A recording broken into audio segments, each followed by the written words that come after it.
You're listening to The Contrary Beekeeper Show. I'm Dan. I'm Greg. And I'm James. Join us as we journey into beekeeping while we learn to be the change, one hive at a time.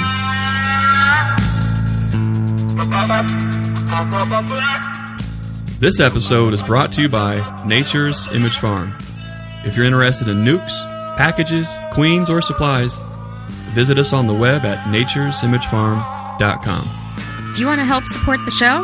Follow us, Dan and Christie, on Facebook and Instagram at Red Dog Ranch. Do you need a logo, graphic, or web design? Check out Blask Media on Facebook and Instagram. Now, on to the show. Well, welcome back to another episode of the Contrary Beekeeper Show. It has been a little while since Dan and I were able to get together and sit down and do a podcast. It's been one heck of a year. It's been quite chaotic. There's been a lot of moving around. There's been a lot going on, and it hasn't stopped. And the next year is also shaping up to be pretty chaotic in a good way. Yes, very much so. And Dan, how has your year gone, and what's new with Dan and Red Dog Ranch? There's a lot to that. We started production for our honey house. With everything going on, building a new building has been quite the challenge. Sourcing materials and getting them on time and getting them where you can afford them too. Yeah, we were fortunate before lumber went all crazy. We got all of our posts and trusses ordered and things like that. Metal shot up in price. Yeah. But just getting it in stock, getting it in the ground, I think garage doors were almost 6 months of waiting. Yeah. And those just came a week ago. Yeah. So it's been a lot going on. And we're building it ourselves with the help of some friends coming over. But right now we have a shell and we have a semi-level gravel floor. If the roof leaks or the walls cave in, I'm sorry. Oh, it happens. I have insurance. But now you've got a huge building that's all dried in, and you're ready to keep after it. And I bet you'll have something ready to go for your spring pool. I'd really like to. Yeah, that's the goal. Well, the goal last year was to do summer, but just materials alone completely. Well, you've also got a lot going on too with some of your other jobs, and a lot of moving and a lot of new things going on too. I did quit my job, but I got another one. Smart man. Yeah. So, I did switch careers and moved into something that's a little bit more time-consuming, but it's still... The risk-reward's a little bit more elevated, too. It is, but it still frees up more time for the bees because I now have a very long 4-day work week. Yeah. So I get those extra 3 days at home. How'd your bees do coming out of last winter into the spring? Pretty well. Yeah. So I wish I could give you numbers, but that's just too far back. It seems, here we are, it's December, and trying to think back on all the things that happened. There's like some really big high points, and there's a lot of things that I think we would all probably like to do a little different, and but that's just that's every year. You learn, you kind of earn your stripes, and just kind of keep going with it. How did your spring look like? How were the bees doing? What was the build out like? From what I recall, it was actually pretty good. We had a pretty quick build-up. It got a little overwhelming at times at home. So I definitely reached a point to where the bees were getting very testy. And I was wondering if it was queen concerns or not. And since I kind of saw it spread across the whole yard, I did a count, and I think we were running about 30 hives out of one yard there. And with the monoculture and a few other beekeepers local to me, I just realized that we hit our carrying capacity. So we also had a massive swarm of cicadas. Yes. I can remember we were working on your building, and the bees were just not happy. No, and they were coming after us. They were putting up the trusses. And I'm thinking, what in the world is going on? I noticed there's a lot of beekeepers that were saying, our hives are getting testy all of a sudden. What's going on? Did you have them here? A little bit, not a lot. There's a weird cycle. I don't know what it is, or there's someone smarter than me that clearly knows what's going on. But everyone said cicadas are going to be a nightmare this year. And they were. And the bees were already testy, though, before they showed up. And it really leaned towards, I thought, which was overcrowding in the yard. No, we ended up shrinking that yard substantially and kind of able to secure some land in another spot, and we drove them about 15 minutes across the county to our first out yard. Yeah. So we dropped, I think, 16 hives there. That's great. So the first year you get another out yard, and the cicadas are winding down, and did it seem to help substantially. Yeah. Yeah. And I ordered queens from a queen breeder I know pretty locally. That they have some pretty good queens. Thank you for the shameless plugs. Yes. And so we broke them down and we popped new queens in all them. And because the home yard queens, they were 2-3 years old, I specifically went after the ones that weren't stellar. So as we were breaking them down, we were pinching queens and building 5-frame nukes in 10-frame boxes. Yeah. And then we loaded them all up, and that was the first time I actually ever used pallets. And we built them and took them out on pallets, and we had a skid steer out there waiting for us from the farmer that owns the property. Happens also to be a family member. And we were able to unload them and get them set out there. Yeah. It was super easy and convenient. And I'm kind of starting to like working pallets a little bit. A little bit. So you took 16 colonies to a new out yard, yep. And you're starting to you're starting out trying to figure out how to work pallets. It's different. It is from very working much a hive so. stand or whatever your configuration normally is. It's a lot different. Yeah, working pallets, and so you're getting to have a lot of new experiences trying to figure out workflow, but then also moving them around is kind of another thing to kind of. Because I'm thinking this year they're going to have to get moved from where they're at currently, but it's not a large enough move to where I have to load them up. It's literally just picking them up with a skid steer and driving to a new part of the farm. Yeah. Depending on what's going to be cropped in that field. I was on the fence starting with pallets, but I think what's nice about them is if you have the equipment, a tractor or a forklift or a skid steer, something to move them around in, even if it's not the most picture-perfect setup, it's great to be able to take an entire yard and move it to a new yard for whatever reason. Yeah. Whether the flow was just completely weird this year, and it was very unusual. I mean, so we started off early. At Easter we started grafting and started getting everything kind of ramped up, and the queens did great. But then it almost seemed like by the time we got to mid-June, for us here where we're at, it was almost like lights out. Mm-hmm. There was nothing. Either it got warm and dry, or we were nothing but heavy rain. And so it seemed like we were lacking in pollen and lacking in nectar, which is a big, big challenge, trying to grow the bee yard out and make all those splits and then maintain them. And then, let's not even talk about the fall flow. There's nothing to say because there was none. It was there, just barely. Yeah, It was like the tap was dripping.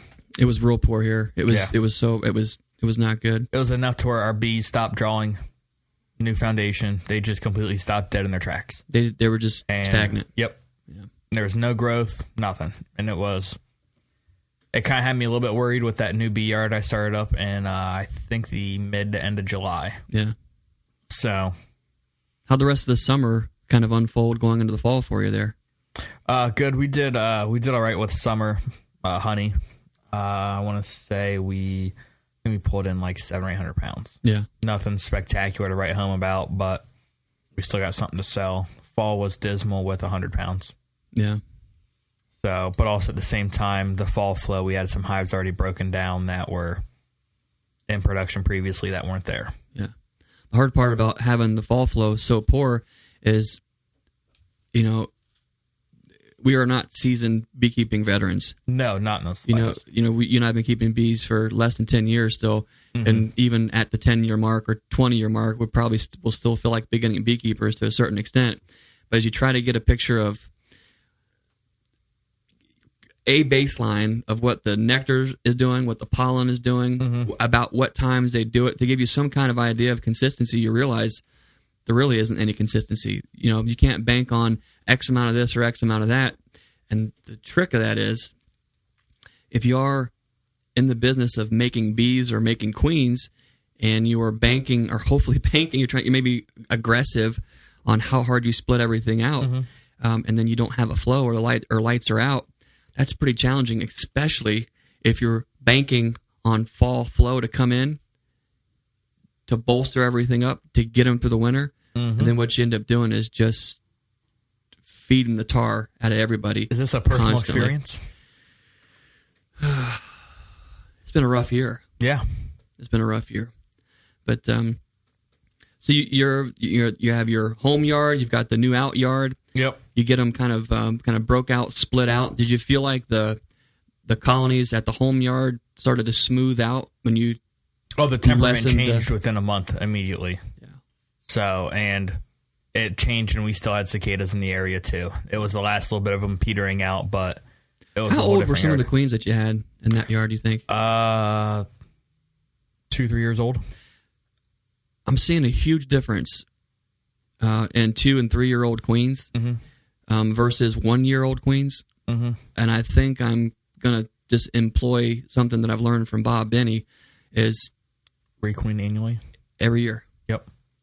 The production, what I'm seeing just in brood alone is incredible. You know, a 2 year and a 3 year old queen, yes, they're going to produce, but it seems like the percentages that they start to kind of dwindle is one thing. That's one component, but also the overall hive demeanor changes too. Oh yeah. They're a little bit more. They've got a little bit more attitude, and they also definitely have a much greater tendency of swarming. Yes. Or absconding. Yes. I don't know what it is about 2 years. They seem flightier.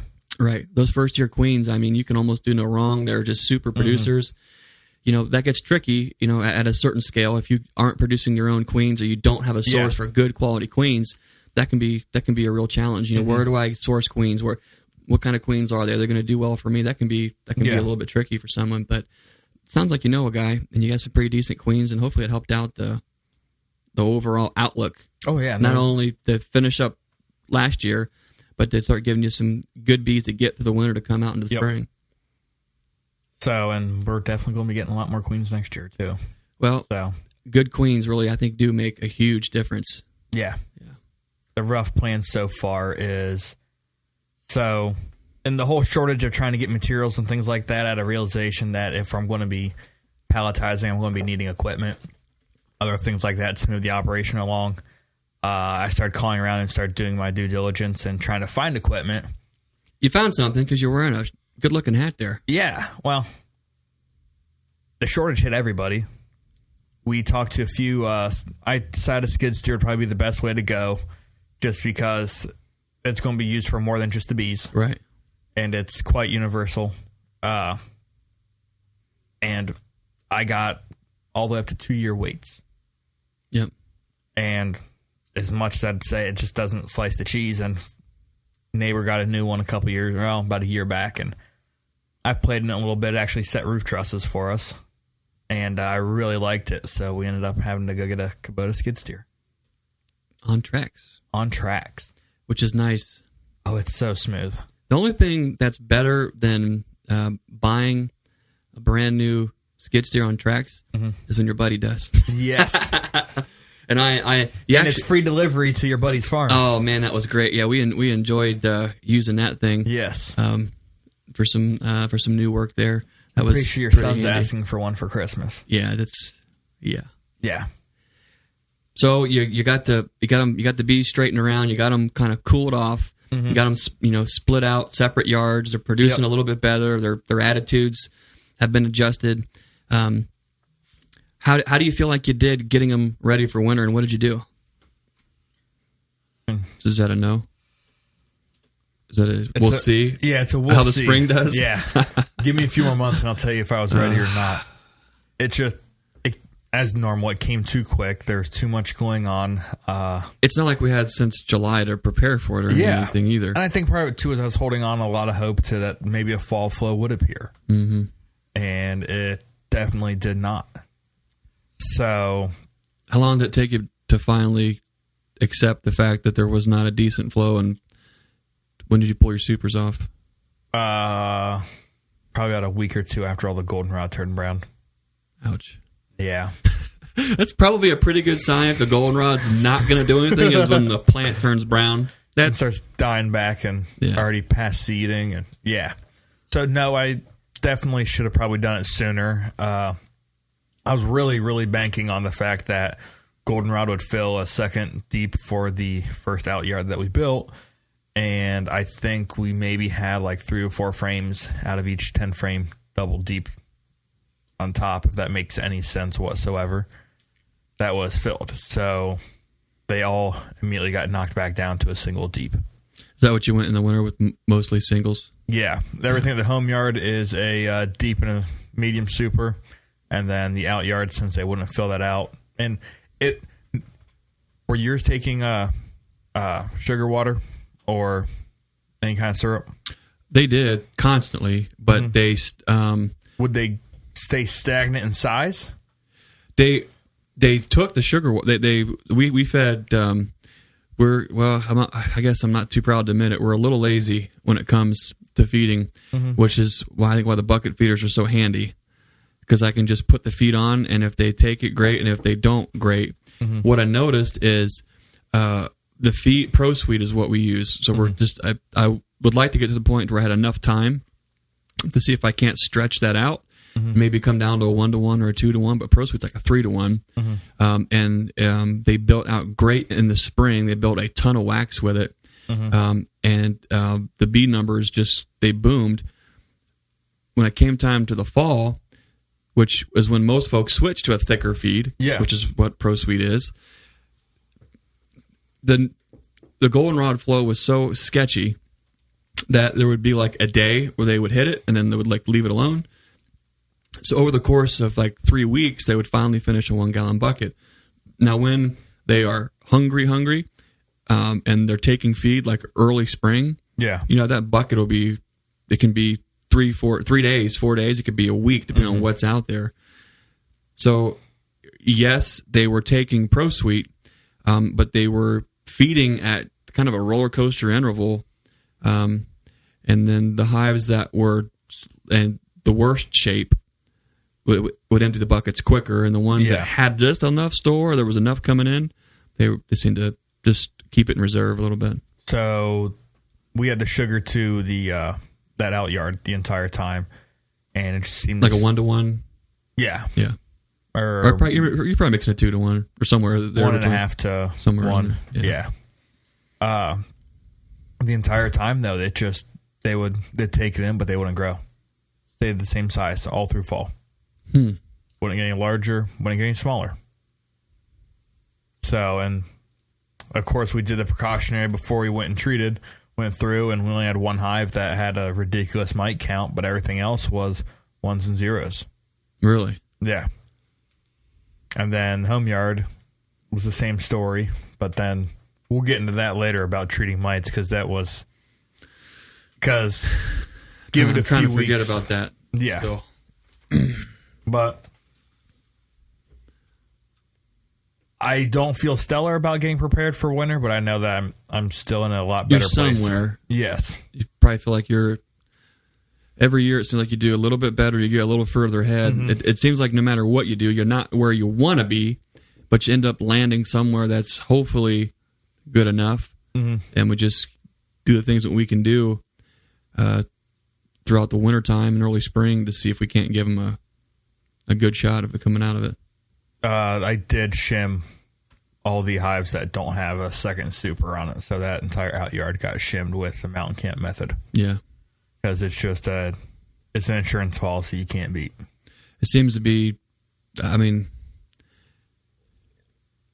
if we combine the years of beekeeping between us and the amount of colonies that we've put dry sugar on versus not, and maybe you've had a different experience, but it seems like one thing I've seen year after year is the colonies that have a little bit of sugar left or a lot of sugar left are the ones that are booming and exploding and look awesome. The colonies that there's absolutely no sugar left in it, they're dead. Are dead outs. They end up starving out. So, maybe we could do better on checking in on those stores and making sure they've got enough through kind of throughout that. It seems like it's right about Valentine's Day to the 1st of March seems to be the deal breaker for them. We can go out right now. It's easy to feel good about where the bee yards are right now because we haven't kind of hit the trouble spots quite yet. But we've had some horrendous weather. I mean, the roller coasters that we've been high teens all the way to 70 degrees in a 2-day period. I mean, that's ridiculous. Funny you should mention weather, just because it made me think of something. We did something this year that I don't think we've done in a very, very long time, at least back to when I know I first started. What's that? I bought equipment. Yeah. I bought boxes. Yeah. I was quite proud that up until this year, every box on my farm, except for a handful, I've made. And I know you are very similar too. Yeah. But along with building boxes, we made a huge change to our approach too. Well, you get, I think you and I are at a point to where we're in these weird little transitions as we scale up. Yeah. To where now we're talking about moving bees on pallets. Yeah. We're literally ordering supplies by the pallet. Mm-hmm. We're getting hundreds and hundreds of gallons of feed at a time rather than mixing dry sugar. So we're at a point to where we're so short on time that we're putting a little extra money out on inputs to actually get the equipment and get the products out into the yard. Mm-hmm. And we're just, I feel like, into that scale where it really makes, a lot of sense. I was thinking, well, it made me think of the weather thing, but we're adding things that still take time. This is our first year wax dipping. It's been, that was great. We spent time now with Cayman Reynolds, and he showed me the ins and the outs, exactly how he does it. We kind of took that back here to the farm, and we tried to modify a couple different ways to do that. If you want to see more in detail, you can check out our YouTube channel at Nature's Image Farm.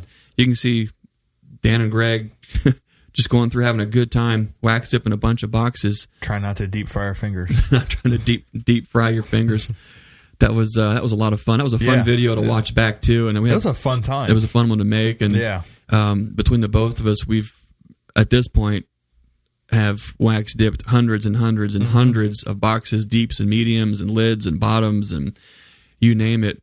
And I really like it because I love the way a box looks when it's wax dipped versus when they kind of get older and run down or painted.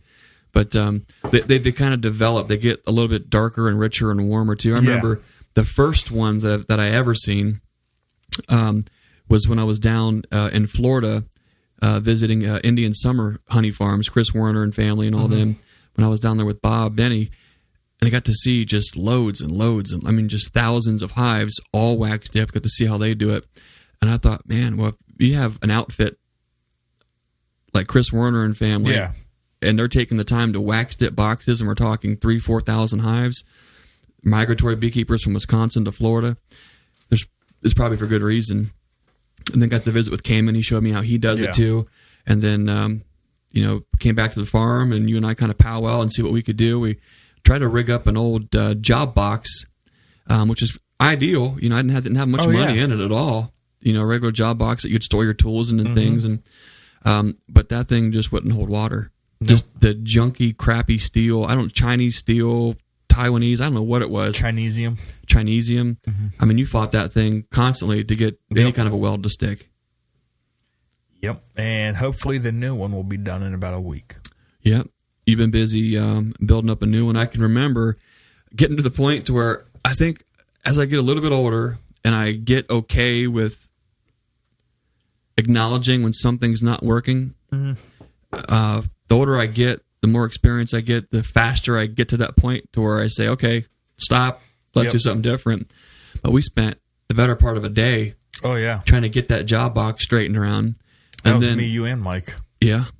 And Jeremy Hill was over, and he was helping us out too. And, over in the resource accumulation pile at the farm, I had an old maple syrup evaporator that was just a glorified fruit cart. It is a fruit cart. Yeah. Just sitting there, stainless, already machine welded and beautiful, and like, let's stop. Let's just, call it quits on the job box. We'll just store tools in it. Yeah. Let's get this thing in place. And then almost within minutes, we're wax dipping boxes, put a heat source underneath, get the wax in, go to town. And it's been great. Its limitations, it's shallow. So we have to flip our boxes over. But it's worked out great, and it's got us a good learning experience and figure out what we like, what we don't like. We're not going to have that problem with the next one. I'm sure we'll have new problems we'll sort through and figure out and do all that. But I think regardless, whether it's a 50-gallon drum, a recycled fruit cart, or if you custom make something, I think there's a lot of value to wax dipping boxes. I mean, we've just to watch water just bead right off. It's pretty cool. And I still got some of the original ones sitting outside that's all they do is sit in the weather. Yeah. They're constantly shedding water, not absorbing any. I think that's awesome. Yeah. I love paint. You know, there's time and place maybe for color and paint and things if that's what you like. But, yeah. And especially we got a branding iron, started branding all of our boxes and then dipping them. It looks, I mean, there is a certain cool factor, I think, with that. But we're at the point to where we're building equipment that we know needs to last. It's worth a little bit of time to wax dip them, the little bit of extra money to make sure that we have something.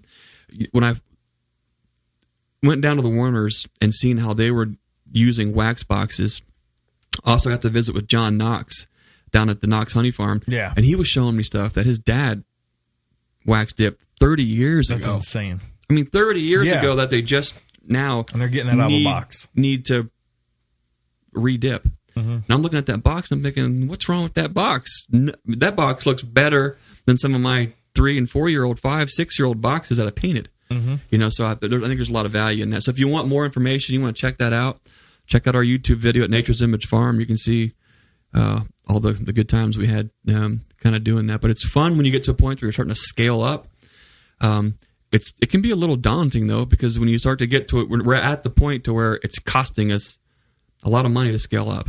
Yeah. But and I don't want to say I'm scaling up. I'd say it's more I'm scaling sideways because I'm cutting other ventures out of the farm and focusing more effort onto the bee side of things. Well, you're scaling your bee yard up for sure. Yes, but I'm also scaling other things down. Right. Substantially. Well, you have to. Yeah, there's only so much time in the day. You know, you, me, a lot of us have other businesses that we're running while growing a bee yard business or a bee business.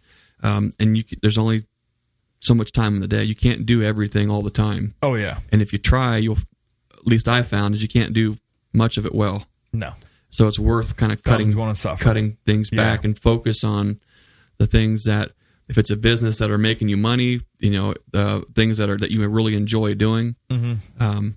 Finding that combination, that happy balance to where you love doing it, and it's profitable, or at least it's not costing you money. That's kind of where we're at. Yeah. And that's where we get back to, you know, the idea of a force multiplier.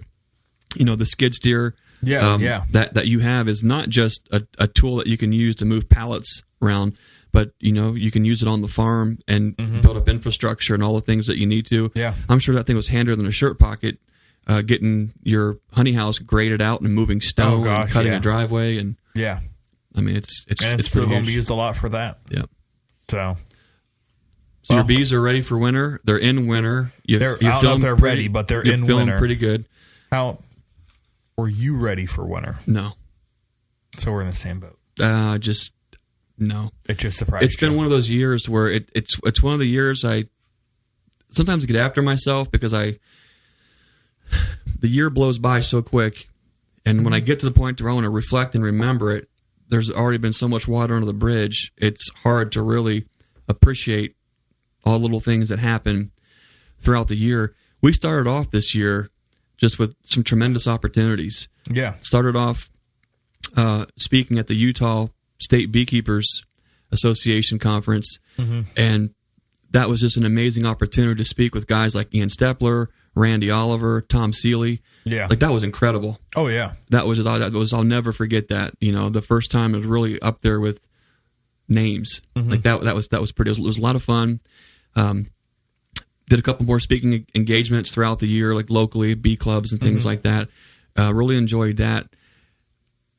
When you get into the first part of spring, you know, we were already planning on kind of changing some things up on some of the equipment that we were running. We were primarily running 8 framers and 5 frame boxes, but really wanted to kind of leaning a little bit more towards 10 frame equipment just to kind of keep everything consistent.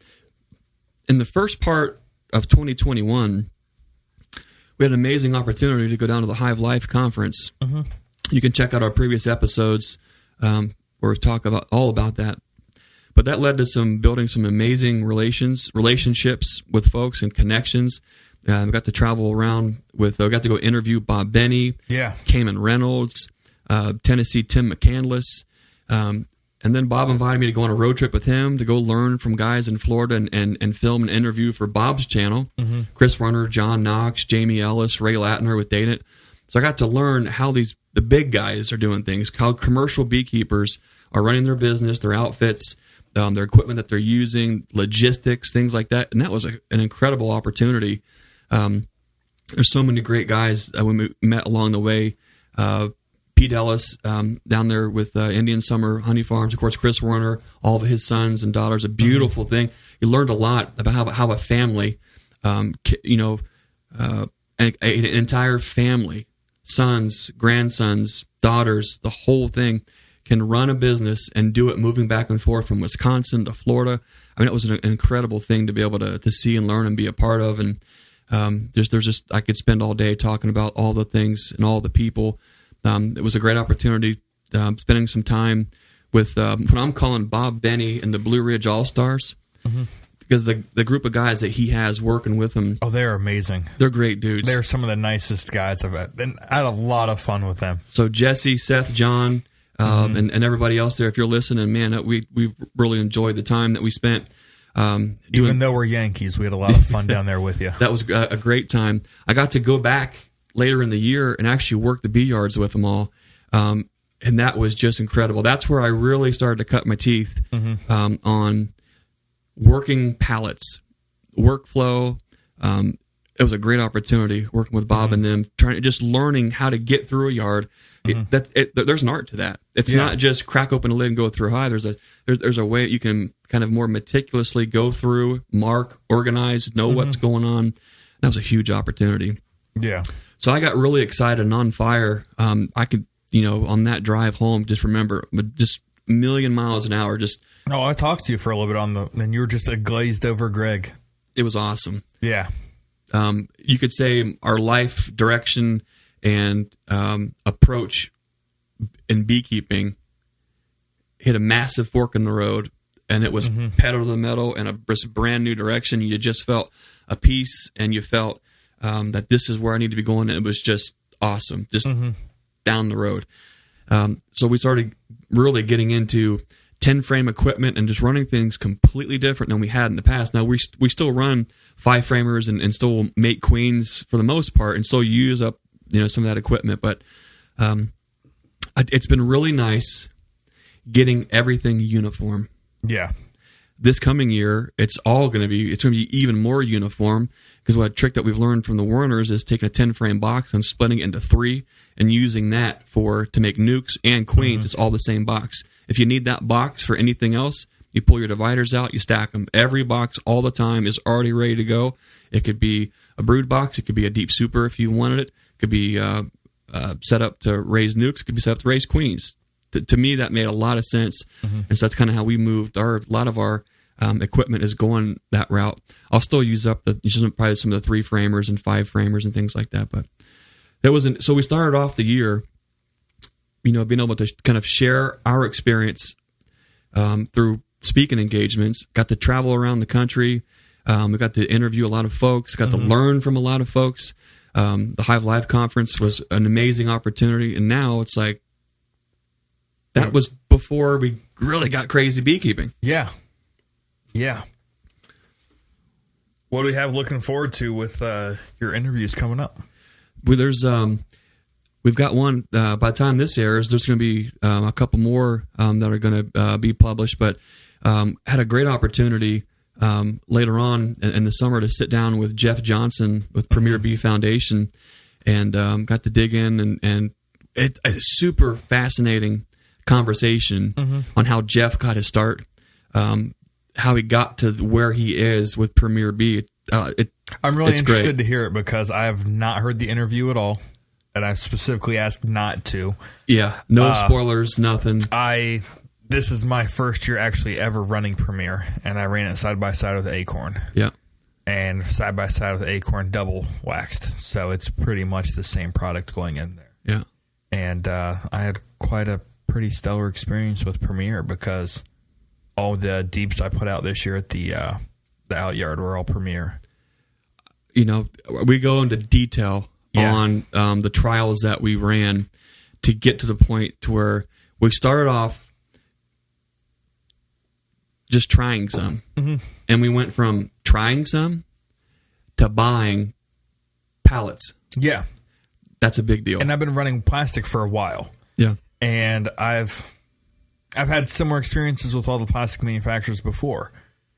Because I've ran Acorn, and I've run Pierco, I've ran Right Cell. And they were all pretty much similar. And I know in previous episodes we've talked about Premier, and I was really hesitant to say anything good or bad until I actually see how it does for a full year. Got a whole year under our belt with it now, including extraction. Yeah.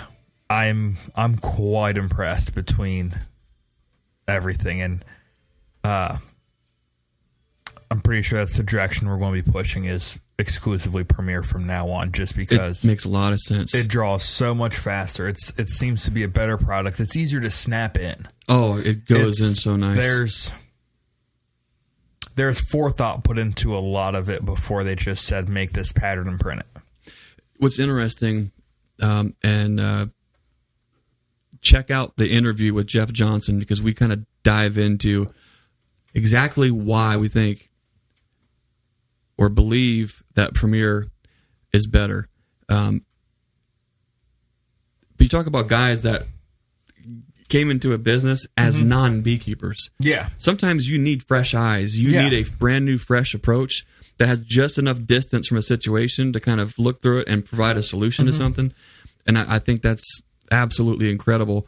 What I do know is you could have not sold me on plastic foundation for anything.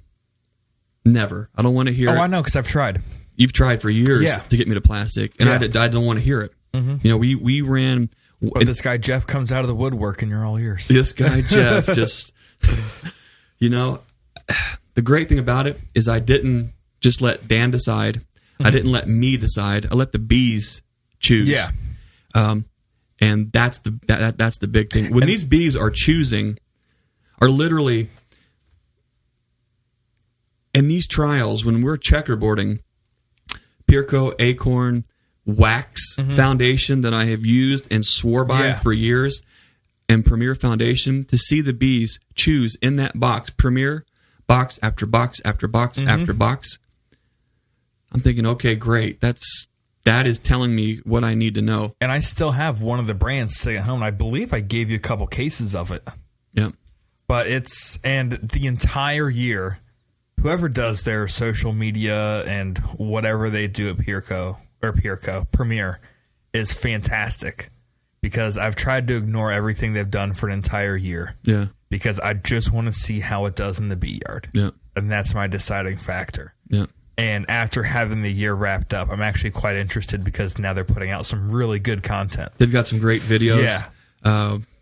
With the 80s, or one of the largest beekeeper in the country. It's a great interview and tour. You guys can check that out on Premier's YouTube channel. Excellent video.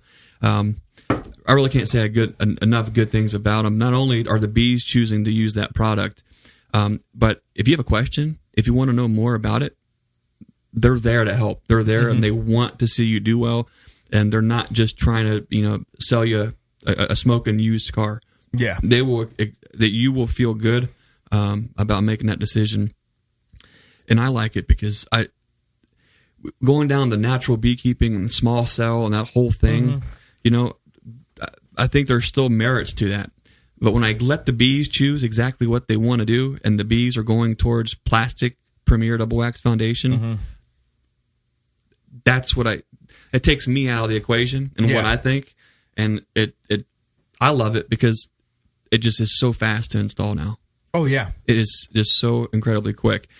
And if you want to, for whatever reason, flip that out and put a new sheet in, I mean, it's seconds to pop it out, put a new one in. You go about it, you can still reuse your frame. Yep. If you do want to harvest the wax, you can scrape all the wax right off the foundation, render it, do what you want to do, and put that frame right back in the hive, put it back into use. For some reason, if your bees get by you, and you do have any kind of loss and you've got funky frames, it's a lot different when the core of the frame is plastic than it is with fully wax. Yeah. Some of those fully wax ones, like I've had in the past, they get absolutely destroyed and are devastated with hive beetles and wax moths, and they just get to be where they're unusable. Yeah. But if you God forbid, you're in a situation where you've got some foundation that's funky because of a dead out when it's on plastic, it's no problem. You scrape it off, clean it off, put it back into use, you're good to go. We've needed a lot of help from force multipliers this year to kind of get us to where we did. We started off, after all those amazing learning and educational trips and the filming that we did with Bob, and for his YouTube channel, sitting down with Cayman and everybody else. Now we had to get back to the farm and get back to our beekeeping and kind of get going. We're getting all the equipment kind of built out. We're going towards 10 frames. We're wax dipping. We're getting all of our splits made. We're making queens, getting everything ready for queen cells and our nuke cells. And then we have our annual Greg and Dan's Excellent Bee Adventure where we deliver packages to a bunch of states. That's so fun. Oh, yeah. Meeting with folks and going on a road trip. Castle did it live this year. That was actually a lot great. of fun. Yeah, I enjoyed that. If you want to see what that looks like, check out the Castle Hives YouTube channel. He went live when he was there waiting for us to bring packages, and that was a lot of fun. Brian Coper over at Castle is a great guy. I love his approach with his beekeeping channel because he's just open, honest. He's just sharing what he's doing, and that's encouraging. Because as a beginning beekeeper, you know that you don't have the answers. You know that you don't know. But some folks try to share information as though they are the leading or the official stance or source of the information, and they've been beekeeping for a year or two. That's a problem. I shouldn't say it's a problem, but what happens is if whoever's watching those videos, if they don't know the context of the video and they see someone is doing a certain method or a certain way, that can be sometimes harmful. Yeah. I don't want to ever discourage anybody from creating content at all. Yeah. It's just something it's one of those things where that's the reality of it, and it's hard to kind of see through that sometimes. But there's a lot of great content creators out there that are just humbly and honestly sharing their approach, good, bad, ugly, or indifferent. And I actually, I'm really excited for a lot more collaborations with folks. Recently, Clark's Honey and Such tagged us in a video. John Clark did a neat little Christmas video where it was all these little stocking stuffers and gifts for beekeepers, and he added us to the list and our bucket plugs, and that's nice. It's fun just building relations. I think I enjoy more than I love the bees and I love making bees, but I think what I enjoy the most is meeting with folks, being a part of their life, being a part of their journey, doing what I can to help them out. Those collaborations, those connections. Well, everyone has a unique and interesting story about how they got into beekeeping. Oh yeah, and that's personally what I really love to enjoy, and it's just been really fascinating finding that. It seems like the YouTube channel is, while we do want to share some of the basics, beekeeping basics, kind of the things that we do, and share our journey as we grow, I feel like almost really passionate, and in my heart I'm tugged to talk with more people and understand why they do things, but understand what's in the heart and the mind of the beekeeper. Yeah. And we recently just published one of the most powerful stories that I've heard with Tim for Tennessee. Tim McCandless. Awesome. If you haven't seen that video, check out Beekeeping Saved My Life with Tim McCandless. That was an incredible story. I don't want to spoil it for you if you haven't seen it yet. But what's unique is Tim's a very unique individual, but his story is not just unique to him. And that's something I kind of see through the veterans community too, is I never realized how many vets are into beekeeping. And it is a massive, massive amount. And this might be a little secret for a lot of people, which I don't really tell, is that I'm a vet also. And it's a military veteran. Yes. Not a horse veteran. Not a veterinarian. Yes. But if you were a horse veteran, you could probably make a killing selling ivermectin right now. Could I? Or glue. Or glue. Yes. Right. Either way. It seems like a lot of folks that are coming into our life, or we're going to able to hear their story. Yeah. A lot of us get to a point in life where almost tragedy strikes, or we're at a point to where our life as we know it is almost, the rug is almost swept out from underneath of us, and then all of a sudden life looks different, and we go down a different road, and it seems like there are a lot of beekeepers that have had that happen to them. It's incredible for folks to be open enough to share. Did you ever read that? What was it? That brochure I sent to you? I'm trying to think. It was in like the. I sent you the link. It was like in the Cornell Library or something like that. Oh, right. You remember that one? Yeah. Was it World War II vets? No, it was 1918. So that would have been World War I. Wow. It was a beekeeping magazine that had. I'll try to find the link for Greg on this one, but it was the therapeutic values through like the Department of War for veterans of beekeeping, and the adaptive equipment they have made for veterans coming back. What was interesting about that article is it was actually not only was it set up as can we call it therapy? Yeah. Rehab, whatever you want to call it. But there was also a start your own business kind of approach where these things can be turned in to something that you can do as an occupation once you come back. It was a how-to guide to make money and also help the war effort. Yeah, It was one of the most fascinating things, and I've heard for years it's been out there, and finally to see it. There is something about these darn little bugs in a box that seem to not they resonate. They speak to us. There's something about it that just.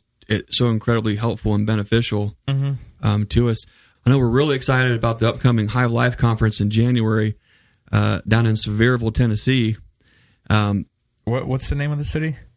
Sevierville. Sevierville. That is not what I've been saying. I keep asking Saraville? Cayman, how do you say? We've been through there a bunch of times. Yeah. It's Severville, Seaverville, Yep. I asked Cayman, how do you say that? Sevierville. Alrighty then. That's a new one for me. Sevierville, Tennessee. And that's going to be awesome. There's going to be so many great speakers: Bob Benny, Ian Stepler, Kent Williams, Rick Sutton, Dirt Rooster. I think Mr. Ed's going to be down there. There's going to be. I know I'm missing.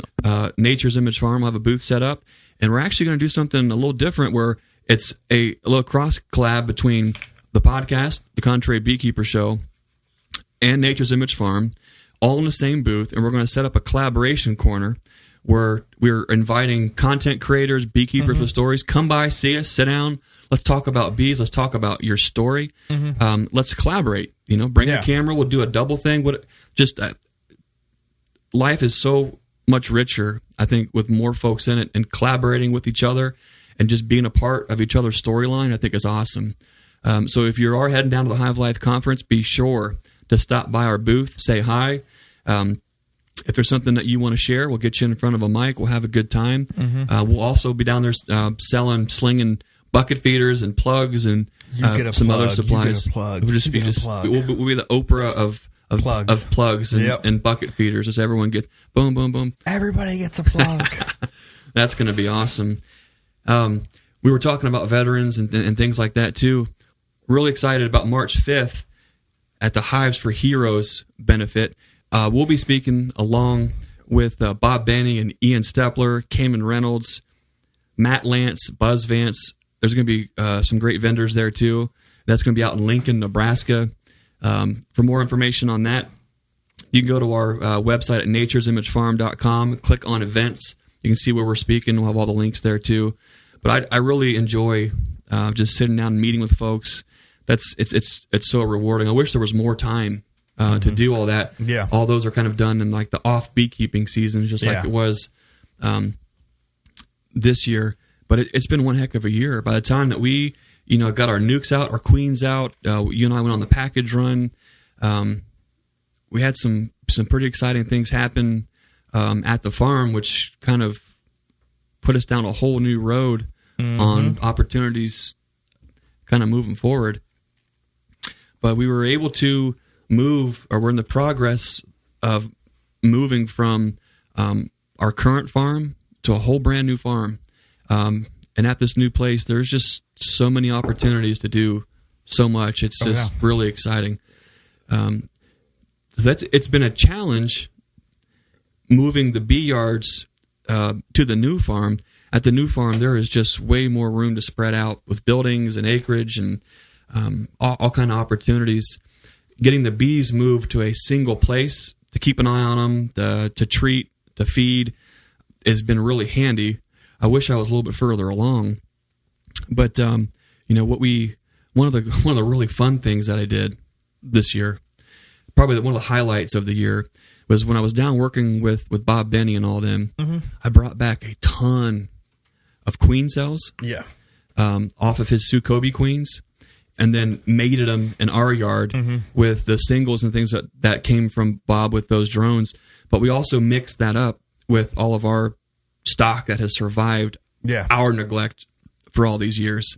So we've blended kind of Bob's Southern Appalachian queens with our Northern Appalachian genetics, and then created something that I'm really excited about that's here. They're darker bees. They're really gentle. They're prolific.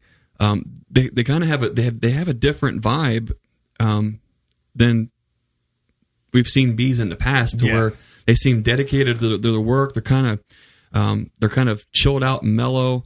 It really takes a lot to kind of fire them up, but it's really hard to explain. I think different genetics, you'll see them move around, and kind of their overall just kind of vibe to the hive seems to be a little different. With these bees, I'm not sure if it's the New World Carniolan mixed with the Caucasian. That's probably it. But they just seem, it's almost like it's like a smooth flowing stream. They're just doing their thing on a hive. Sometimes you'll get bees that can be really jumpy, and they're just almost like jumping off the frame, or they're just really excitable, and they're just it's a whole different thing. But these ones, there's a certain mellow groove thing going on with them. I really like that. I've been quite pleased with them so far too. I'm glad that they've worked out for you. We've really gone in that direction for our genetics, to where now they're New World Carniolan Caucasian mixed with all of our survivors from all these years and years and years. And they're making beautiful colonies, beautiful queens. I'm really excited. This year, we're actually ramping up our queen production pretty significantly. I'm going to be asking for like 50 or 60 from you. You got it. We're trying to get these genetics to a lot more beekeepers because they're just seem to be doing amazing. So in our Nucs, be the same genetics. Our queens that we're going to ship out. We're actually going to be shipping queens this year. With the whole Rona thing, we had to cut back on that because we were having too much loss from a couple of the carriers, and it wasn't we didn't that wasn't a part of the business enterprise that we had to push. So we just kind of laid back on that, which gave us some more opportunities to get a lot more queens and genetics into more folks locally. So that was kind of a win-win. I really enjoyed doing that too. But at the new place, it's just awesome. There's so many places to put bees now. There will never not be enough places there. I say that now, but I'm sure Chris Werner probably said that, and Bob said that at some point. There's so much there. The acreage there is set up to where we can set up beautiful mating triangles, where we have yards that can be a quarter to half a mile apart from each other, so we can really saturate our area with the drones that we want and really have some excellent mated queens. So I'm really looking forward to spending a lot of time this year, doing that. We're currently, it's been an incredible blessing, the opportunity to get to a larger farm that has outbuildings on broad acres. We're currently getting a real wood shop put together. And I mean, we even splurged and have concrete, Dan. Can you believe it? Concrete. I was there that day. You were there. Yep. I'm looking forward to seeing the concrete in your building too. We've gotten by. That's the thing about beekeeping, is you get by with what you have. You do the best you can, and you keep after it. You keep after it. And then sometimes you just hit an opportunity. What's that word that guy used to always say? You have to have. What was it? Be tenacious. There it is. That's what Bob says. Bob says you have to be tenacious. Tenacity, I think, is what wins. And That's, man, we would pour limestone screenings, dirt floors, you name it, try to do the best we can. And now it feels like such a luxury to have a concrete floor. We'll get these buildings closed in, and we're building these big outfeed tables, and that was a lot of fun too. Was spending time with Bob in the wood shop. Yeah, is getting to see how Bob Benny everything's set up, and I think what I'm building is almost like it's almost a mirror image of what he has, layout, things like that. It's comfortable, it makes sense, the workflow is great.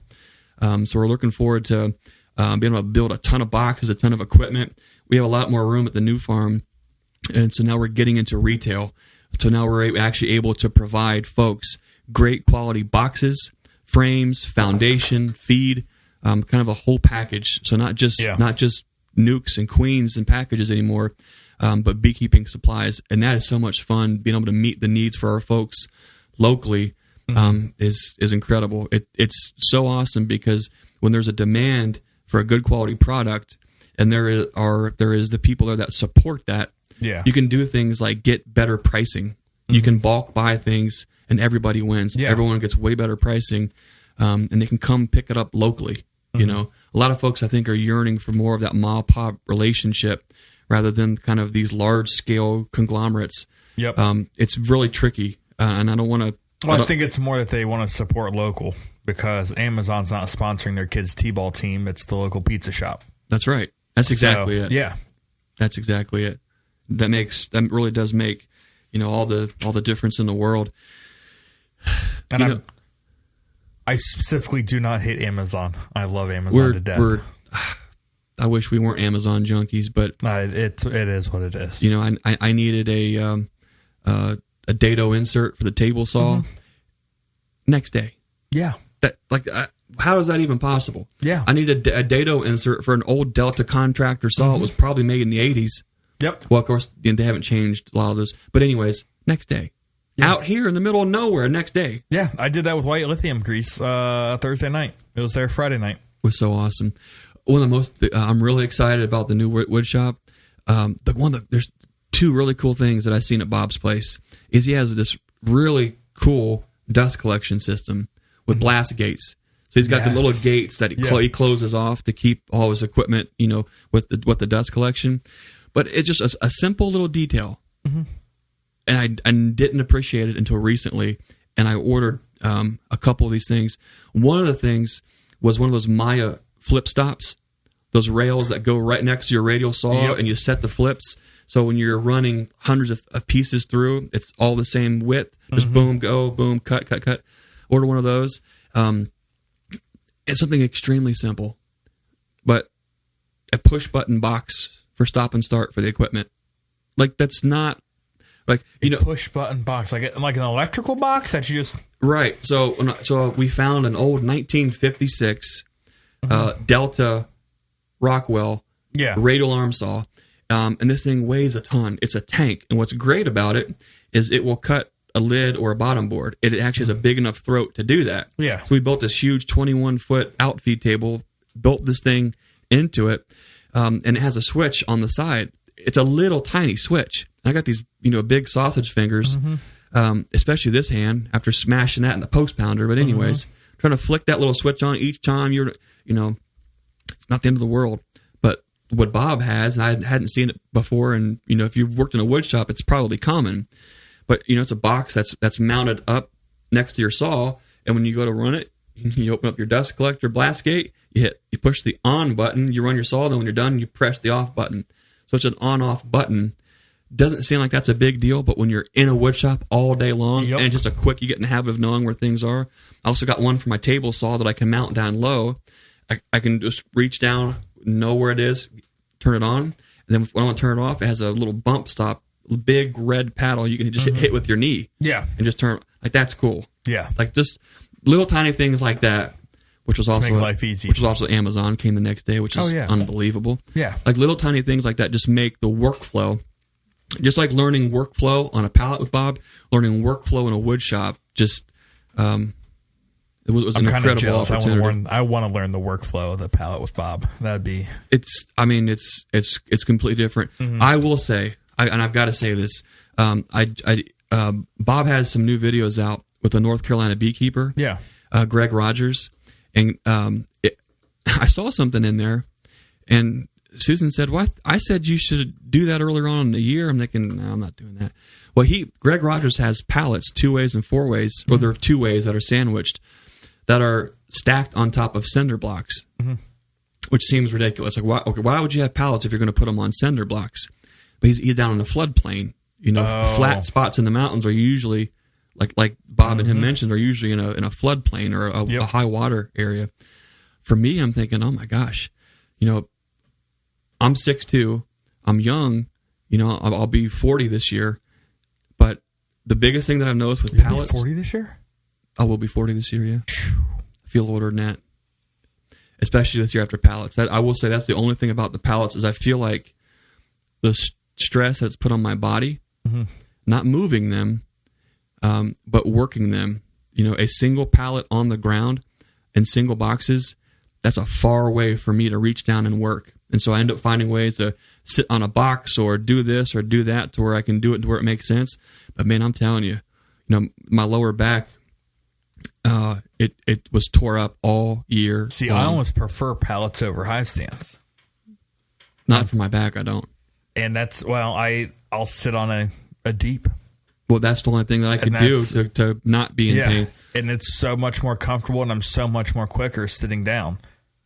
And I don't know what it is about it, but it just seems easier. Well, there's something about sitting on a box next to a hive when you go through it to where it's a weird, it's like a different relationship with the box. I 100% prefer hive stands, hands down, because I can go from one to the next down a row of 50 or 75 in no time. And I don't hurt. I'm not in pain. It's like I can do that constantly. But I get into some of these yards with the 4 ways, and just the bending down to do this, but just the in and the outs to sit. I'm hoping maybe, it's just one of those things where it's an unfamiliar piece of exercise or a strain on a muscle group that eventually gets better. But I'm starting off with a bad vertebrae to start with. Yeah. And it seems to be aggravating that. So I like the idea that I seen on that video of Bob's where they're up on cinder blocks, and Susie brings it up a little bit. Was saying, she said I should do that starting off in the year. If you're having trouble with it, can you get them off the ground higher? I couldn't at the old farm because, we're literally in a hillside. I had these 4 ways chalked up 6 inches to get them level. Yeah. And that's over a pallet width. Yeah. So 36 inches, they're jacked up 6 inches. That's a huge slope. Matter of fact, when we moved all the pallets, or most of the pallets from one farm to the other, you have to pick up the whole pallet and lay it flat on the ground, because the tractor or the skid steer to go in there and get them has to be ground level to pick them off. There was that much slope. But I'm hoping to do a little better on that, maybe some exercises or some kind of a better course. This might sound weird, but have you tried yoga? I haven't tried yoga. Try it. No. Because I know I got back issues, and through all that, yoga is really the one thing that keeps me going. My back and my knees are pretty poor. Yeah.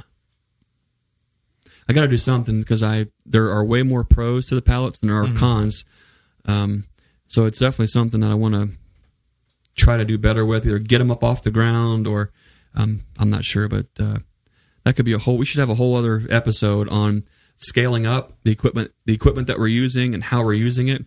Not that we're experts in it, but just what we're going from, because we've gone from backyard beekeeper to small sideline scale in a really short amount of time. Very short. And I don't, it's when you go from 2 hives to 20 to now 200, that approach, not a lot changes for quite a while, but then when it changes big.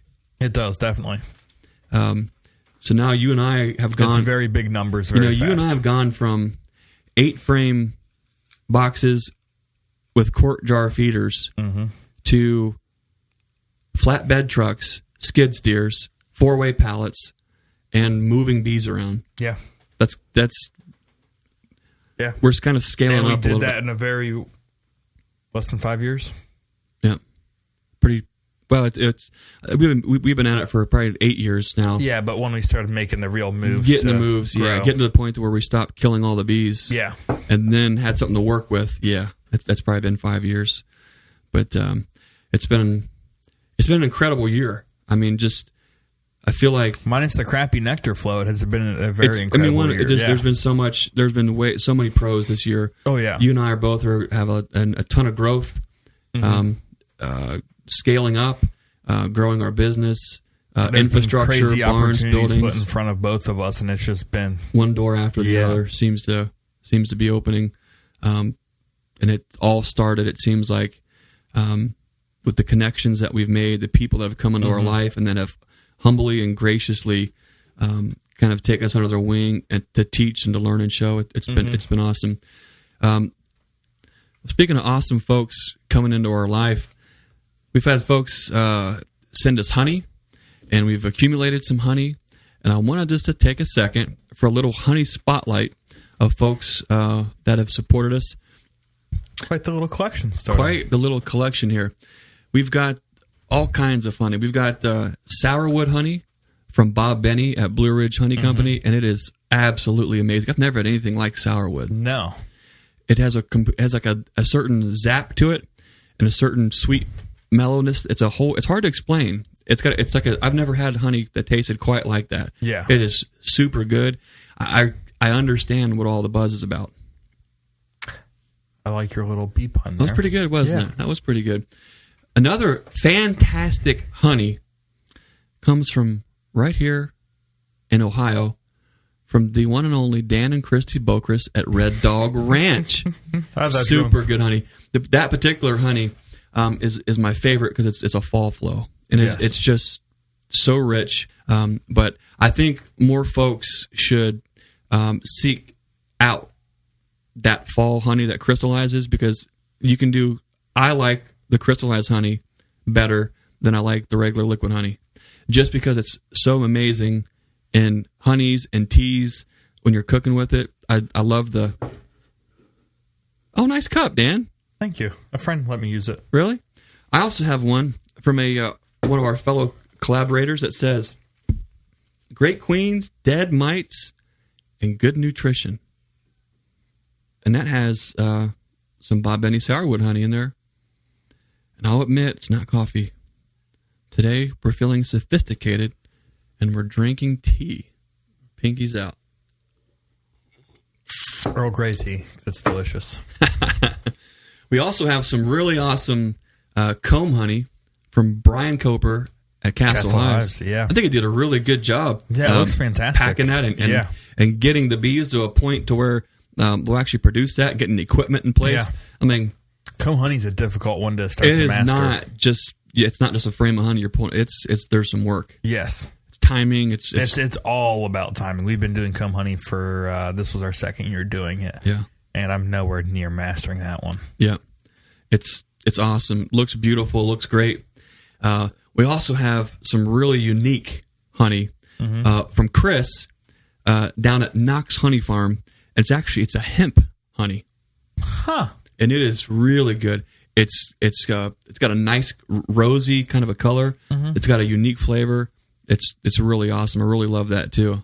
I enjoy when people send us stuff. When they send us honey to try, they want to send us a letter. They want to send us a gift card to Rural King. I'm just kidding. Or if you want to send us a letter, you want to send us some honey to showcase, we'll talk about it on the show. You can send that to Nature's Image Farm at P.O. Box 1074 here in Zanesville, Ohio, 43702. And if you send any bikinis or Speedos, make sure they're in Dan's size. Yep. Medium. Well, I want to thank you for listening, for watching. There's going to be so much going on. I feel like we've tried to put this year in some kind of a package to talk about it. But I feel like I'm already past this year. I'm into 2022 and all the preparation, all the things that are going to be happening, all the things going on there too. It's going to be awesome. If folks want to find out more, they can go to naturesimagefarm.com. They can check out all the things that we have to offer. You can check out Red Dog Ranch on your Facebook and your Instagram. Yep. And see what you and Christie are doing in your honey adventures, seeing how you kind of put your honey house together. It's a lot of fun. kind of doing this together, and we're doing different things, and it's just fun to. I mean, beekeeping's just fun. The people are great. The bees are awesome. Just think we're here because of bugs in the box. Because of bugs in the box. Can you believe that? Yeah. Well, I want to thank you guys for watching, for listening, for spending a little time with us. As always, be the lighthouse. Be cool. And be the change that you want to see in this world. We'll see you next time. Boom.